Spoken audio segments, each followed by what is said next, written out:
Welcome back to the COS Business Podcast. My name is Andrew Hasley, and I am the host of the show. Today we have on Lisa Lavergne with Lisa Lavergne Coaching. Can you explain, like in a sentence or two, maybe exactly what you are about? I am a certified health and life coach. Okay. And what I do is I work with people to help them when they get stuck, when they're stuck and they don't know what step to take next. It could be in a life-changing episode, it could be an emotion that they're having to work through, and it could be a health activity. So I help them to figure out what next step is best to take and how to get in the direction they want to go. Well, sweet. I can't wait to get into that in this episode, but I'm going to first, actually, I decided I'm going to pre-record the ads, and I'm going to just stitch them in there. One of our sponsors for the day is Atmos Planning. Atmos Planning is changing the way business owners and real estate investors are served by the financial services industry. They take an innovative approach with their personal CFO model to help visionaries maximize their net worth, impact, and quality of life. On top of all that, their clients typically save 20 to 30% in taxes, even if they are already working with a CPA or bookkeeper. If you have a goal to reach $1 million in revenue or more, a $1 million plus real estate portfolio, or even $1 million plus in after-tax profit while making an impact on the people around you, then schedule a call today. Their website is atmosplanning.com, ATMOS planning.com. Our next sponsor is Vehement Visuals, my video production company. At Vehement Visuals, we really help business owners grow and save time using the power of strategic video production. We don't just want to make a pretty video for you, we want to actually get results, and we are determined to make sure that happens. We separate ourselves from videographers because we are here to serve businesses and business owners to really help them make an even bigger impact with what they do. If you'd like to schedule a strategy call today to see how we can possibly help you, then go to vehementvisuals.com and fill out the form at the bottom of the page. Our next ad is actually advertising this advertising space for the COS Business Podcast. If you'd like me to read an ad script at the beginning of every episode, or in the middle, or at the end, promoting your business, then reach out to cosbusinesspodcast@gmail.com or reach out to me directly, Andrew Hasley. So actually, we're just roll the music and get started. All right. This is a show where we have real conversations with entrepreneurs and business owners who are mostly in Colorado Springs doing things in the community of Colorado Springs. Lisa, I'm so glad you're here. Thank you. I'm glad I made it. Yeah. I know we had scheduled maybe a time or two before. Yes, and but it just didn't work out. Gotta do it. Exactly, and it can be nerve-wracking, especially if you've never been on a podcast before, or if you have. Like even Mike on his episode, he did radio before, and he was saying he was still he was the night before, he was like, what am I going to say? Jitters, nerves. Exactly. And it could be interesting. And actually, it's even sometimes even nervous for me sometimes. It's like, it's my show. I put it on, but it's like the build up to, like the actual meeting the person, it has that feeling. It's interesting. You're like that unnerving kind of feeling. But then as soon as, I see them at the door or, we meet, that out the window, like, what was I even thinking about? That's right. Exactly. So how long have you been doing the coaching? Well, officially, just within the last year, probably since 2019. Mostly, though, all my life. I've kind of discovered that throughout my life, that's what I've been doing. Mm-hmm. I just didn't realize that's what I was doing. Oh, okay. So, once I figured out exactly what I was doing, it's like, I should just do this because this is what I love. And it's what you love. You're good at it. And you were like, okay, a bell kind of rung. Yes. Yeah. And when was that? Well, back in 2019, I think is when that bell kind of got rung. But the story kind of goes way back. Mm-hmm. And to help understand if it's okay if I just kind of share a little bit about that. Yeah, of course. So, about 20 years ago, my life changed a little bit, and I became a single mom of 2 young boys. And, never being in that position, didn't know how to navigate it well, but we did. We made it through. And but a couple of things that happened during that process is I was basically surviving. I was learning how to be a single mom, pay all the bills, just survive. And in that process, I kind of lost who I was. Maybe what my dreams were at that time, living day to day. pretty Yeah, much for many, many years. After that, they're grown now. They're adults now, and they're great. Love them, Good. They've done well. And so I started thinking, okay, where am I? What am I doing? And I realized I really had no idea. Who is this person? I've been existing and surviving for so long. You were lost. I was lost. Yeah, I had no idea. And so, and I was still working and doing good, enjoying where I was at the time, and helping children throughout the world with a nonprofit. And that was very exciting, but I kept feeling like there was something more. Yeah. Something that I was supposed to be doing, something that was really my passion and really, that I could really serve others with. And so I had a coworker who was a coach. Okay. And she worked with me, and we went through what was called a life plan. And in this life plan, it kind of looks at your whole life, where you've been, the decisions that you've made, and, the jobs you've had, the places you've lived, all kinds of different things. From a 10,000-foot view, kind of. Some of it was actually from a really close view. Okay, yeah. So you can, microscopic view. Yeah, you can delve into it, and see your family, your relationships. But there's some You kind of got to do both, I've realized. They're both just as important. Yes. And so as we went through that, you see commonalities. And you start to see, well, the strength that you have, and you're going, okay, well, this is why I'm passionate about it. Here it was at this point in my life. Here it was at this point in my life. And I started to realize, wow, I really have been working on this passion, but not officially. And she helped me realize, started to dream again about what I could be, what I wanted to do. And that was very exciting. And so when I decided to become a coach, my goal was to help others to realize that they do have passions and dreams and maybe, but they just don't know how to get out of where they're at and move forward. Lose sight of it and don't even think about it, and it just becomes under the rug, and they're not fulfilled or not happy or maybe even depressed. And they don't know why quite often. That's interesting, yeah. So as a coach, I can come alongside them. I hold that safe space for them, and I work with them to find their passions. It's about them. What is it that they really want? For sure. And to be able to sometimes just give a voice to that. Who do you think your ideal client is? I have been working a lot with teens and tweens. Okay. Which has been really fun to see because they have such a hope for the future. But right now there's a lot of depression and anxiety and, fear for the future as well. For sure, yeah. So being able to help them work through some of that.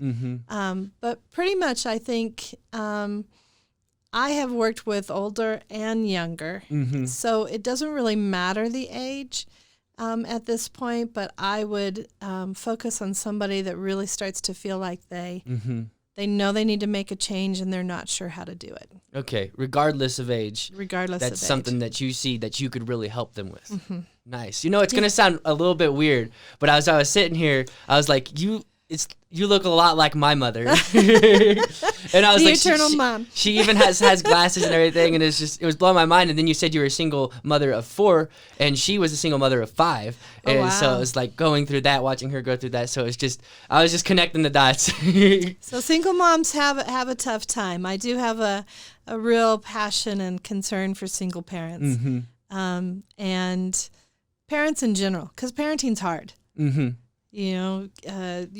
Every stage is different to navigate, and there's a lot of skills and things that you can do. And sometimes it's helping them to develop their kids. So even if I work with parents and teens and tweens, I like to work with the parent as well because that's a dual effort. Yeah, that's how you're going to probably get the best results. Absolutely. And parents have this one vision. Teens and tweens often have this other vision. So when you can get those to come together, it's really exciting. For sure. But I don't do that work. They do that work. I just help them to think through how they can best do that. Okay. And so with starting this business, what you think have been some of the biggest challenges that you've had to overcome? I think one of the biggest things is that coaches in general don't, they're not as, I I won't say popular. They're just not known. You know, when somebody thinks, well, what does a coach do? They think of you like a counselor. Oh, okay, yeah. You know, so trying to overcome, well, why would I want a coach? It's very similar to therapy, though, in a way. It's similar. We don't do all the legal and we can't prescribe anything, of course. You know, and if somebody truly needs a counselor, I know people to refer them to. For sure. But it's more like a mentor. Yes, exactly. So I think everybody needs a coach. I have a coach. For sure. You know, so it just really helps you think through some of the things. And a coach, a good coach, helps you to think through what you're doing, not what everybody else is doing and not their idea of it. For sure, yeah. You know, because I might have an idea of how something should go, but that might not be your idea. And listens and helps you come up with plans. I had a coach for a few months last year, like December, January, and by that I mean 2019, going into 2020. And I still, you know, quote him all the time. Like, it's crazy. Yeah. Yeah, and it was really cool. You know, it's very interesting, and I got a lot of value from it. So I definitely believe in coaches. Excellent. I think one of the biggest things that most people don't realize is that when you need to make a change in your life, whether it's a little change or a big change, really you just need to make a 1% change. You know, there's a quote that I love is small hinges swing big gates. You know, so if you just can focus on that 1% change, and so many people, you know, especially at this time of the year, New Year's resolution. For sure, yeah. People go, oh, I want to lose 50 pounds. Well, then they fail because they're focused way out here. And they need to focus here to start with. What can I do right now? You know, and let's be successful at this. Let's find successful things.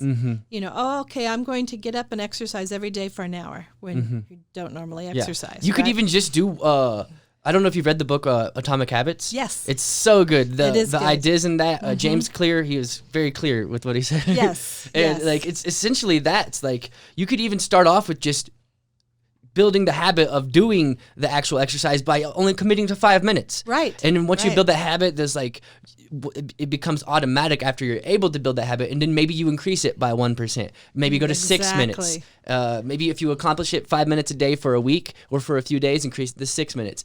And that 1% over time, it's like, but I'll never reach my goals because it's only 5 minutes. But like, oh no, it has an impact, because building that habit is the most hardest part about that. Exactly. And once you get that, it becomes more automatic, and then like now your brain's rewarding you for things, and like you're happy because you're actually accomplishing things. It's really cool. Right. And but so many people don't realize that, you know, because they're so focused on that big goal. You know, I need to get a new job. Okay.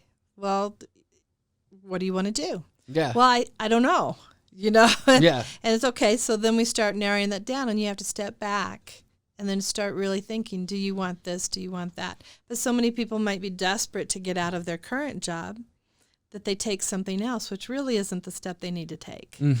You know, and a little bit of patience or a little bit of working through, and even just creating that vision with them to see, so that they can see where they're supposed to go. Yeah. Yeah. So what's some of the most rewarding moments you've had in your path so far?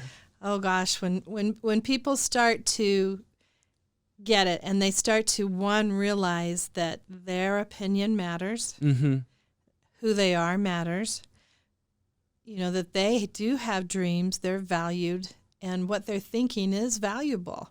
They don't have to be who somebody else wants them to be. Even teens, you know, your parent wants you to go to college, but they don't really want to go, but they're afraid to say that, you know. And so helping them walk through, well, why don't you want to go? Is it because you're afraid of college, or is it because you truly want to do something different? Or is it because you want to become TikTok famous? Exactly. You know, and giving credit to that. You know, nobody's dreams are bad. For sure. Yeah, exactly. You know, I am a believer in you don't have to be like everybody else. Not everybody goes to college. Yeah. Half the people that have been really, really successful didn't go to college. For sure. Or dropped out. Yeah. Yeah. So, but we forget that, because as a parent, you want your kids to be really successful. For sure. And then college is the first thing that really comes to a parent's mind. Sometimes, you know, or they need to get good grades because they're capable. well, do they really need to get a good grade in this class? Yeah. Is it okay if they don't get a good grade in this class because, you become a doctor, whether you have C's or whether you have A's? Mm-hmm. You still pass. For sure. Yeah, that's still passing. You still have Yeah. a doctor. Yeah, I guess it depends on what college they want them to go to. So I think that's sometimes just, I don't want to say lowering our expectations, but changing our expectations. And expectations, they're a funny thing. They're kind of, if you have expectations, you're going to be disappointed. Because you can't really. Can be. Yeah, for the most part, or even just can be. Like, because expectations, when you have those in relationships or of other people, I guess it can be good, but a lot of the times that leads to disappointment. Like, I don't think, like, I don't know. Because they're unrealistic expectations. If I expected in my business to become a multimillionaire within a year, that's unrealistic. For sure. Unless something Unless really you're wild. already a millionaire. Oh, there you go. Yes. So, for a teen to be successful, they often think right here, right now. Mm-hmm. So, okay, what can we be successful at right now? Mm-hmm. Let's set our expectation here. Expectation on the 1%. In a marital relationship, it could be, struggling with who's doing what. Mm-hmm. Okay, you're going to take the trash out, but the big idea is you never help. There's blah, blah, blah, blah, blah, whatever. Can we sit this down and actually, is that something that you have in your head that they never helped? Right. Because they didn't help a few times? Or, like, what is the actual situation never here? is one of those words that it's like, you never, well, let's talk about this. Is that reality? Yeah. Or is that the story you're telling yourself? So I think that's quite often, as a coach, we can listen to somebody else and really look at them for who they are and then start to pull out who that person is deep down. What's the why behind what they want. For sure. And I can give you an example. Yeah. Kind of a fun example. There was somebody that wanted to get in fabulous shape. Okay. Well, why do you want to do that? Well, because I want to look good in my bikini for the summer. Okay. Okay. Okay. Well, that's a great thing, but why do you want to do that? And as you keep asking the questions and going through, what it came down to be is that she really wanted her husband to pay attention to her because he wasn't paying attention. Yeah. So then you get down to that core reason. And sometimes we live up here. What we need to do is understand where we're really coming from on something. Yeah. And so a coach can help pull that out. Yeah. So that we can address the correct item. And it's hard to do that yourself. It's hard to see. It is. It's really hard to take your eyeballs out and turn them around. Yeah, especially for most of us that rationalize everything. Yeah, exactly. So that's one of the reasons. It's great to be that coach, that person that all of a sudden you see them really get to their heart of the matter. And I just love that, because when you can get to the heart of a person, then their true self comes out, and people are really cool. Yeah. There's some fabulous people out there. Mines are flowers. Yes. And waiting to blossom. There you go. And kids are too. We often don't give kids enough credit. And parents don't, because we're human. For sure. We don't know how to do this. You're making it up as you go most of the time, so. We've only been here for so long. We got so much time, and we're constantly learning, and I guess, seeing a kid as a parent or an adult, you just automatically assume that they don't know what you know. But really, like, there's like kids, they have a mind like you have. Yes, they do. And it could be nourished. It could be, impeded. It could be just, there's some pretty genius kids out there. Yes. And knowledge is half of it, but understanding where they're at too, because what they don't often have is the experience. Yes. That an adult might have. For example, a young parent who's struggling with something with a child can't see the end of the story, whereas somebody like me can come along. I've raised my boys. I've seen not just my boys, but others, you go through these different stages. And so then you can come in and speak into their lives and go, okay, this is a stage, this isn't the end of the world. For sure. We're going to work through this piece, because I have that vision from experience. And kids don't often have the experience version, but they sure have knowledge and desire and hope and excitement for a future if we don't kill it.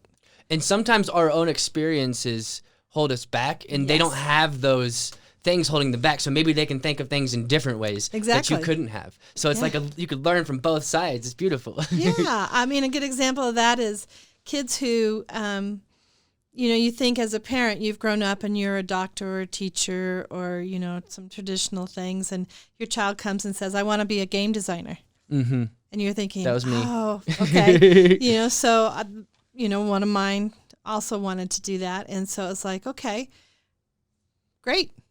You want to be a game designer? Let's figure it out. Mm-hmm. You got to take geometry. You got to take all this stuff. Well, you figure that out, and you figure out, okay, how can I help you to look at that dream? Because chances are good, depending on the age, that dream might change a little bit, but how can I help you be the best version and believe in you and believe in that dream as a child? As a parent, helping that parent to see that so that they can say, okay, you can be that game designer. Mm-hmm.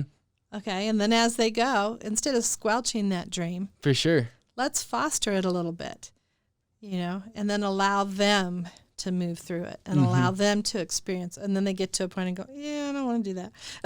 That was also me.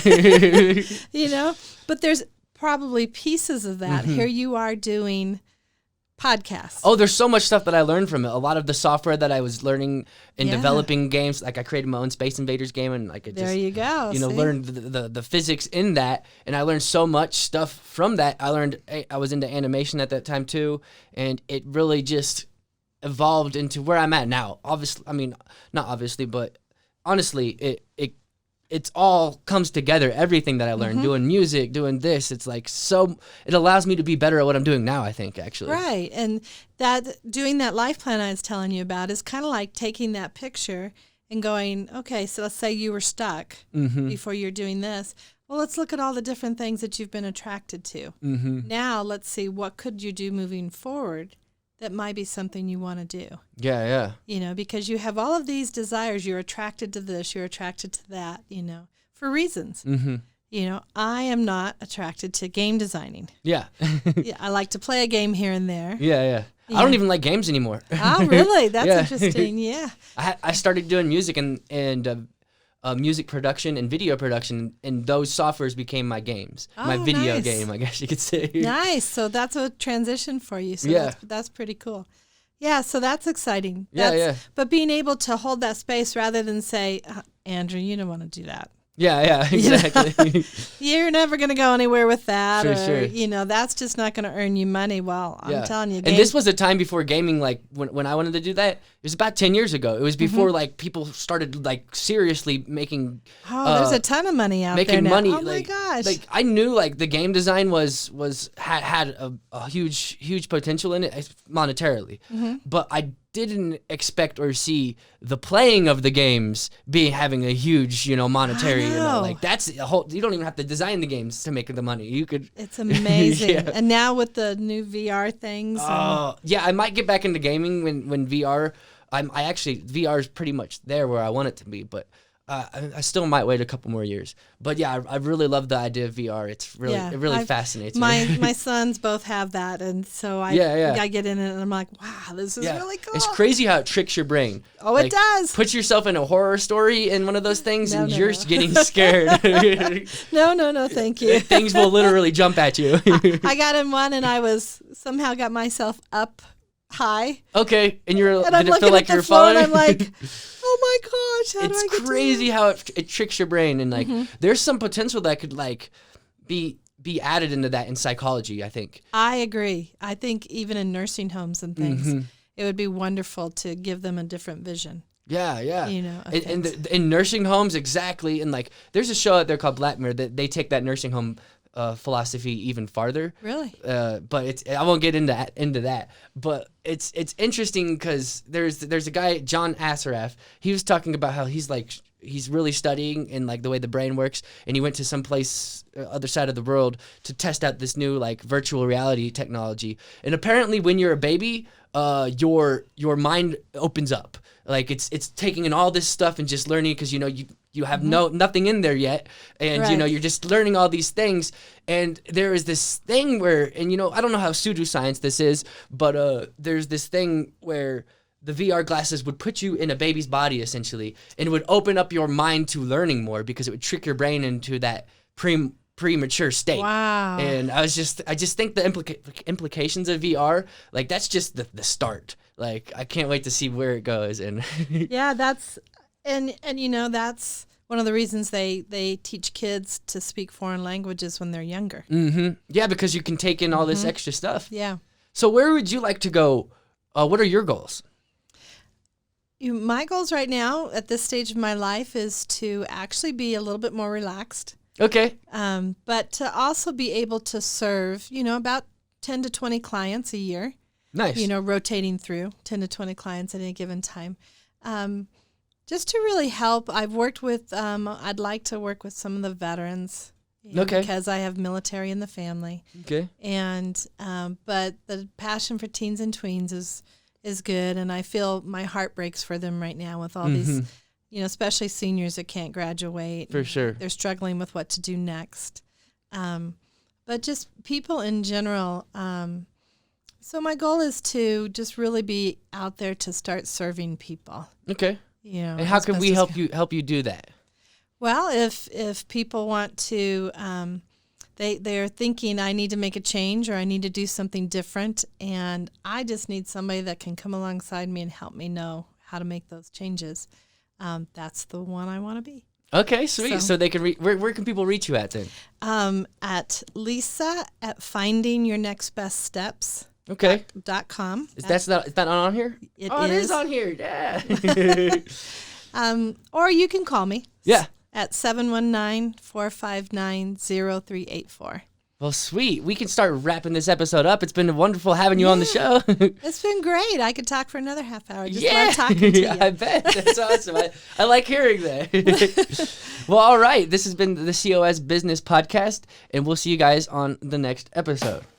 If you'd like me to read an ad script at the beginning of every episode, or in the middle, or at the end, promoting your business, then reach out to cosbusinesspodcast@gmail.com, or reach out to me directly, Andrew Haslett.